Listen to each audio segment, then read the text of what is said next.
everyone. I am Shirin Dave A. Barrera from DSN 111G, Group 25. Today, I'll be performing the assessing of Thorax return demonstration. So first thing we need to do is to check for the client's previous medical record and the doctor's order if available. Then, determine the scope of assessment needed so I can prepare the necessary equipment prior to the procedure. These equipments are examination gown, working gloves, stethoscope, skin marker, metric ruler, and my client's medical record, where I will note all of the assessment that I have gathered or the information that I have gathered. After that, I'll then perform a hand hygiene to deter the spread of microorganisms. And I'll wear gloves if necessary. Now that I'm done, I'll then meet the client, verify her identity, and introduce myself in order to get full trust of my patient. Good day, ma'am. I am Shirin Dave A. Barrera, your student nurse for today. May I see your wristband, please? Okay, can you please state your complete name? My name is Kate DMC Aitaya. And your birthday, please? August 18, 2003. Okay, so how would you like me to call you, ma'am? You can call me Kate. Okay, so how old are you? I'm 19. Okay.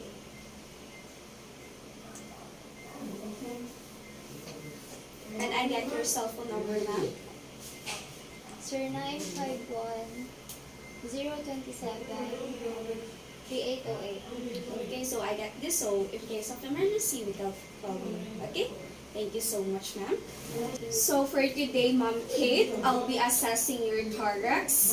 And I need you to cooperate with me since I'll be assessing your thorax. Okay? I need you to inspect, palpate, percuss, and auscultate. Listen to your breath sounds, and I'll be asking for your permission to touch some certain parts of your body. Is that okay with you? Yes. Okay. You're rest assured that all of the information that I can gather today will be confidential between me and the attending physician that I'll be referring to it. Okay? So do you have any question, clarification before we start? No. Alright, if you do have any concern during our assessment, please don't hesitate to ask me, okay? Okay. Okay, but first, let me ask you some question regarding to your current condition, okay? Okay. Okay. So, for your current symptoms, do you have any difficulties of breathing? Okay.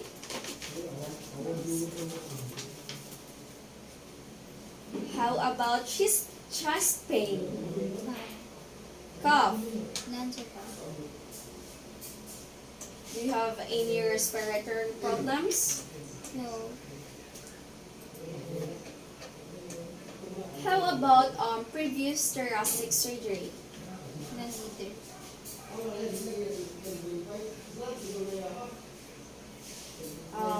How about your pulmonary studies tests?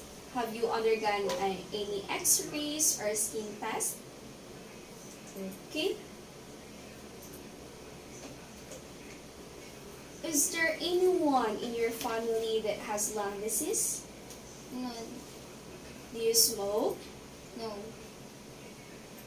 Regarding to your exposure to your environmental condition, do you have any exposure that affects your breathing, such as secondhand smoker? None. Do you have any difficulties in performing your usual daily basis? Do you exercise? Yes. Okay. Are you experiencing stress lately? No. Okay. Right. Okay. How do you manage your sleeping pattern?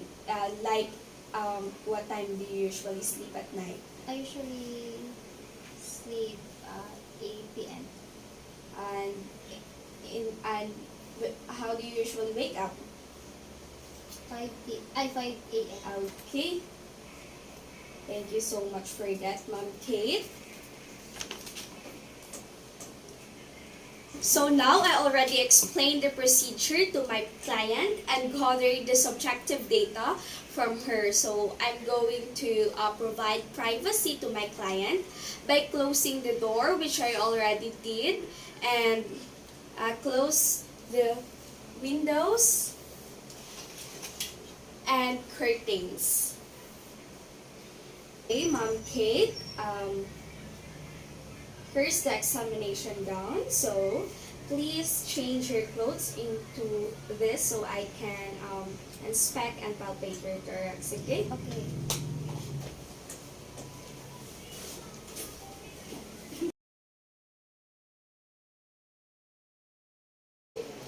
Now that my patient already changed her gown, I'll then check for any signs of respiratory distress. Okay, may I see your hand, Ma'am Kate? So much for that. So I observed that my patient has no signs of respiratory distress and no difficulties in breathing.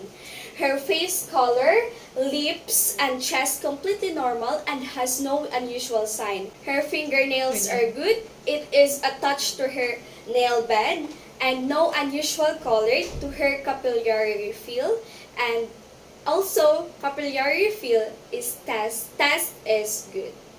Then I'll palpate for my patient's suprastenal notch and note the position of the trachea.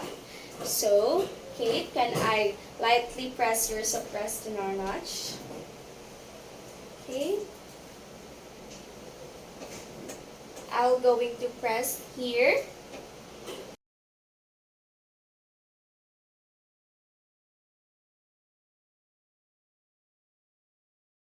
So I observed that my patient's scapula are symmetrical and non-protruding and also at equal horizontal position. So now I'm going to inspect for any abnormal curvature in spine from a lateral position. We must observe the three normal curvature, which are the cervical, thoracic, and lumbar. So for the lateral deviation of the spine, Kate, may I ask you to stand and bend your body forward. Kana. Okay, bend. Patas. Patay, pababa ko lang. Sige pa. Ay. Okay, I have observed that there are no any exaggerated curvature. Okay, so you can back stand straight now and you can back to seat again. Okay, so now I'll removing this both buttons of your gown down here. Okay, I'll going to remove it.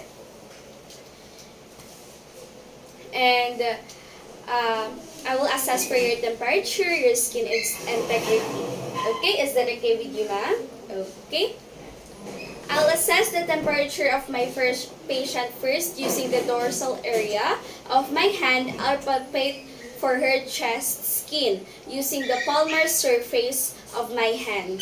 So now, I'll be removing these buttons of your gown. I'm going to remove it.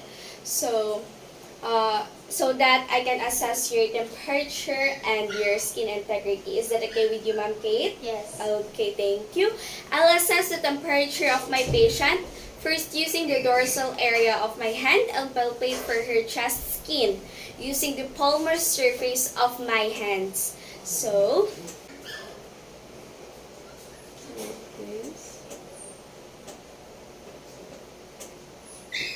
okay. I observe that my patient's skin is warm, therefore, her temperature is within normal range. Now, I'll palpate for my patient's thorax areas using the palmar surface of my hand. Okay, Ma'am Kate, please tell me if you can feel any pain, okay? So, this is how to palpate patient thorax areas.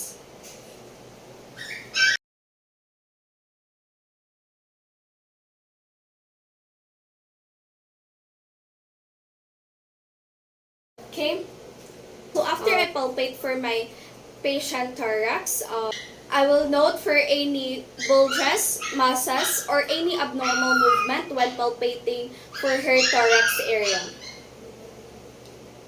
This is how to palpate a thorax area. I have observed that my patient's skin is intact, no masses, and no tenderness found. Okay? Can you please sit, ma'am? Okay, this time I'll be palpating for respiratory expansion. So I'll touch hurting part. I will touch your back for your respiratory exertion. Is that okay with you, ma'am? Okay. So in palpating, I'll place the palm of my both hands over the lower thorax, with my thumb adjacent to the spine and my fingers stretched laterally. Okay, can you please stand, ma'am? So, this is how it works. Mag-breathe ko na yun. 1, 2, 3, go. Okay, Kate, I want you to take a deep breath for me, okay? Okay.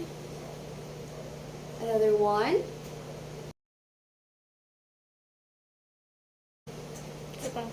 Okay. Thank you so much, Ma'am Kate. So, your chest expansion is full and symmetric. Okay? So, no unequal chest expansion and no decreasing of chest exertion at the base of the lungs. Okay?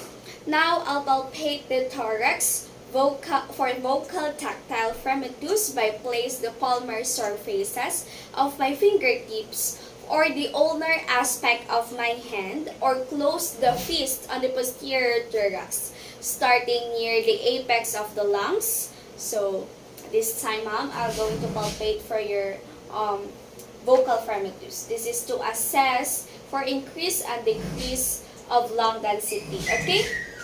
Okay.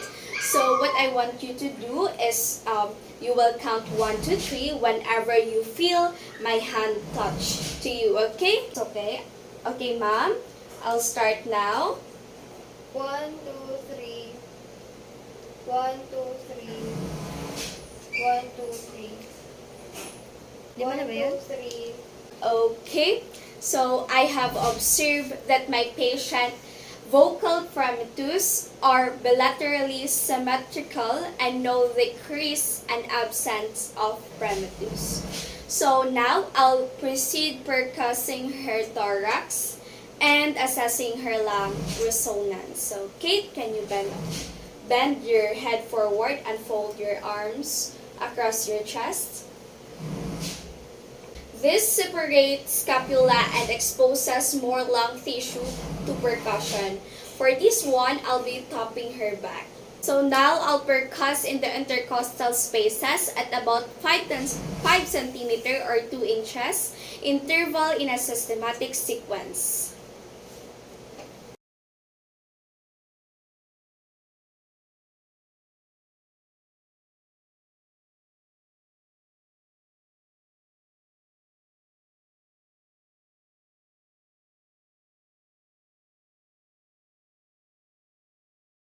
Then, I'll compare one side of the lung with the other for an even.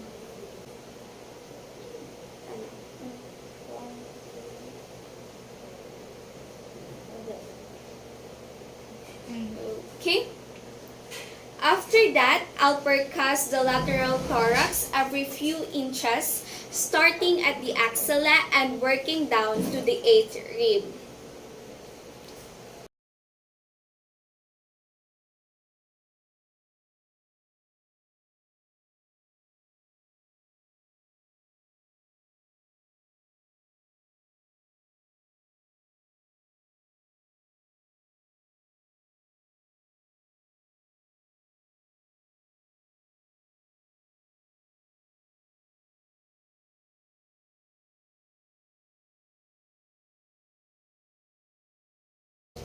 Okay, thank you so much, Ma'am Kate. So for your diaphragmatic exertion, I will be marking your skin with a non-permanent marker. So is that okay with you, Ma'am Kate? Okay, okay, Ma'am Kate. I want you to take a deep breath and hold it, okay? Okay, I'll do like this as the same as. And I will be using marker.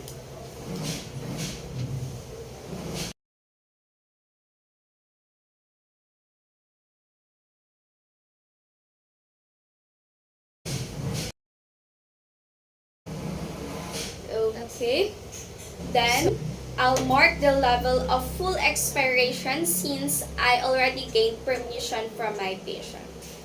Okay, so I want you to do the same thing again, Ma'am Kate, okay? So, Kabila naman. inhale, exhale, Mark. inhale, exhale. Okay? Um, okay, can you relax back now, Ma'am Kate? Then, I compare it to the other side for an exertion, which I already did. Okay, now I'm going to measure the markings that I made earlier using a metric ruler.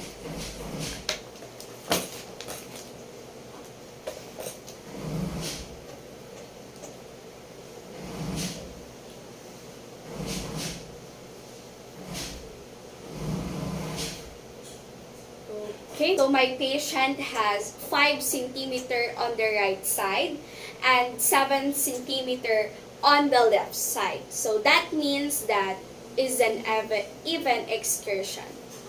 Okay, so can you see that, ma'am? So this time, I'll be auscultating or listening to your breath sounds. I'll be using my stethoscope and use the diaphragm since it is the best used and the high-pitched sound like your breath sound. Okay, I need you to do. I need you to take deep breath. Okay, I will place the diaphragm of the stethoscope firmly and directly on the posterior chest wall and the apex of your lung at C7. Okay? So, okay, Kate, I'll start auscultating now. So, can you face that side? Take a deep breath. Okay. Inhale, exhale. Baba. Inhale, exhale. Another one. Kabila. Another one.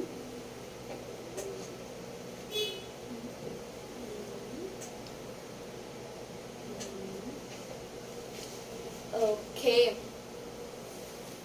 So I can hear loud and adventitious sounds. So may I ask you to please cough. Says it.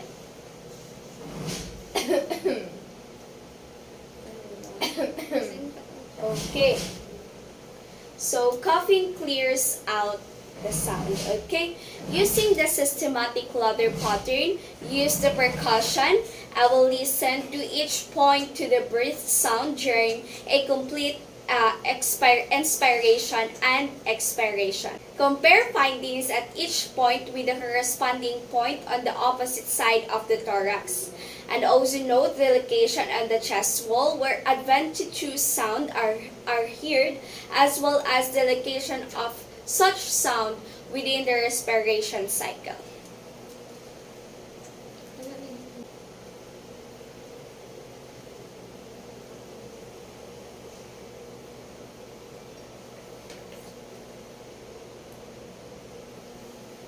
Okay, I have heard vesicular breath sound, which is normal.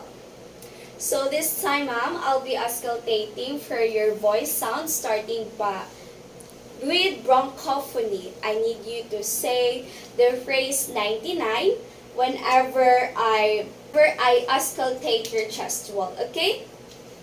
Save mo. Save mo. Okay.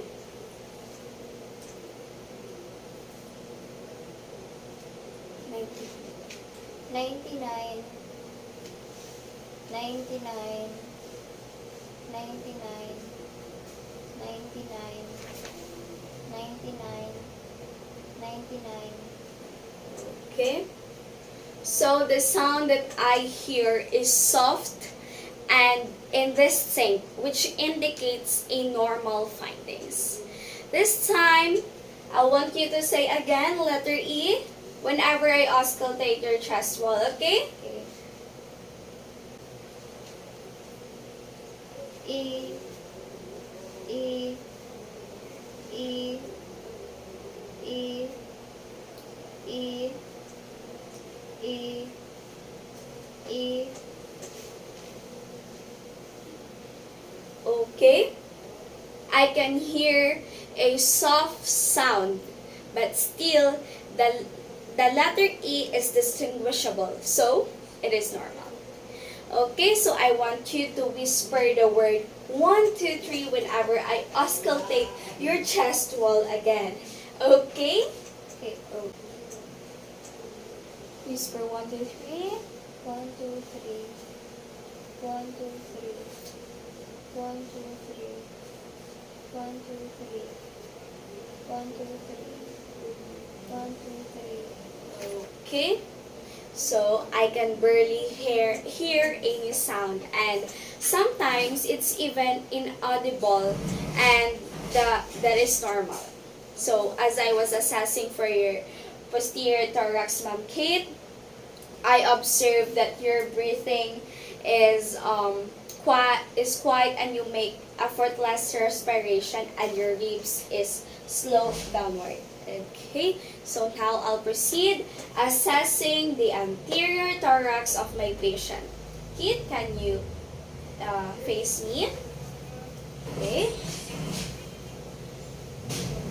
I have observed that patient breathing was quiet and has effortless respiration, which indicate normal. So now I'll inspect the costal angle and the angle at which the ribs enter the spine. Kate, can you please stand?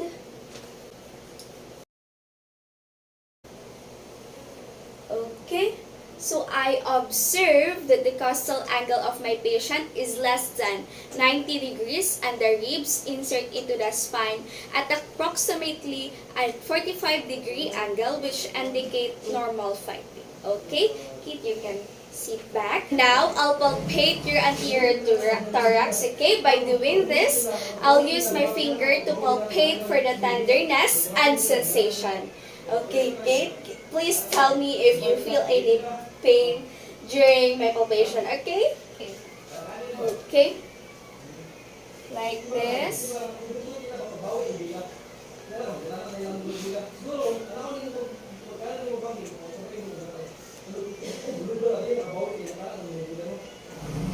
Okay. And now I'll move my hands symmetrically downward toward the midline at the level of the breasts and outward at the base to include the lateral aspect of the lung. Like this.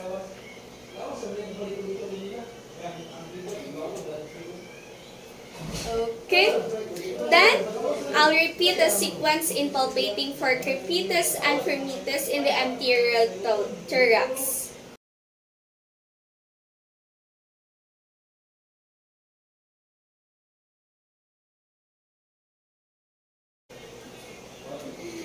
Okay, so I have observed that her excursion is full and symmetric, and there is no tenderness palpated over the lung area with respiration. So now I'll be palpating your anterior thorax for respiratory excursion of your chest expansion, which is the movement of your thoracic diaphragm during breathing. Okay? I'll then place the palms of both hands on the lower thorax in this part with my finger laterally along the lower rib cage and my thumbs along the costal margin. So, Kate, I want you to take deep breath just like what you did at the posterior thorax, okay? So take a deep breath like this. Again. Inhale. Exhale. Inhale. Exhale. Okay. So I have observed that her excursion is full and symmetric, which is normal finding. Now I'm going to percuss for your anterior thorax. I'm going to percuss above the clavicle in the supraclavicular space and downward to the diaphragm. You can just breathe normal here, okay? Okay, so just like in the posterior thorax before, okay?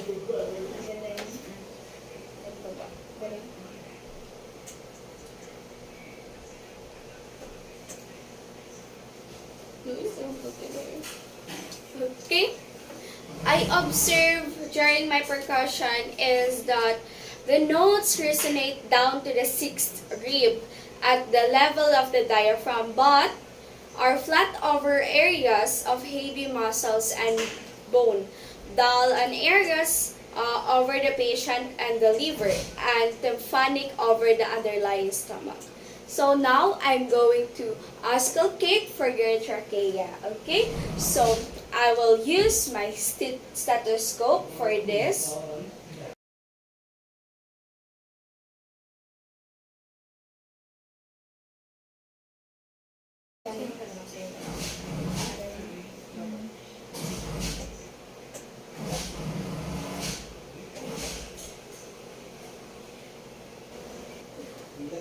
Okay, so I hear a soft intensity, low pitch sound created from the air moving through the smaller airways. So this time, I'm going to auscultate your anterior thorax, okay? So I'm going to place the diaphragm of my stethoscope again.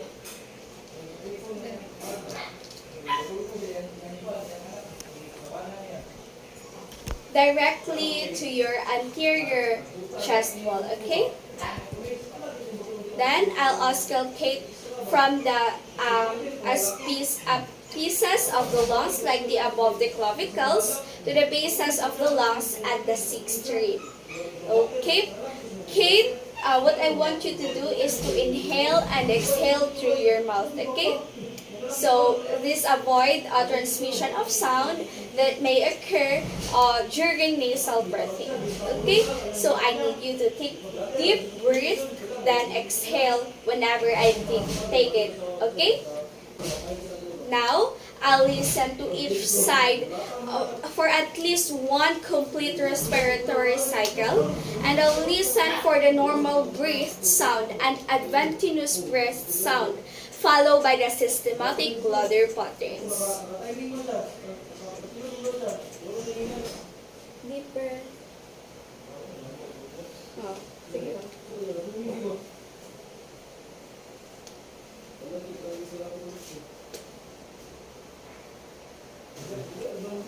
Okay, I can hear the moderate intensity and moderate pitch sound, which is normal findings. Alright, so we're almost done. I'll just summarize our findings for our earlier assessment, okay? Okay, Mom Kate. So, as we do the assessment earlier, I haven't found any abnormalities. Your skin is intact with uniform and warm temperature. All the assessment that I conduct is all normal, which is good. And I know that an effective breathing pattern is evidenced by use of accessory muscles. So for now, keep yourself ventilated together with proper breathing techniques. Okay? Suggest you to drink minimum of 2 liters water per day. Okay. So can you please repeat what I suggested to you, ma'am? So drink 2 liters of Water a day. and do some exercise also. Yeah. Okay? So do you have any question, clarification, or concern you want to raise? That's okay. Okay, so I guess that's it.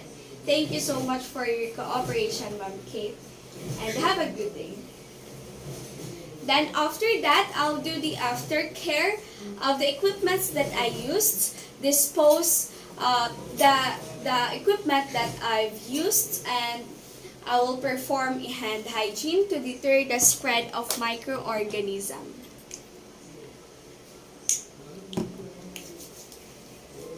Then I'll document the findings of my client.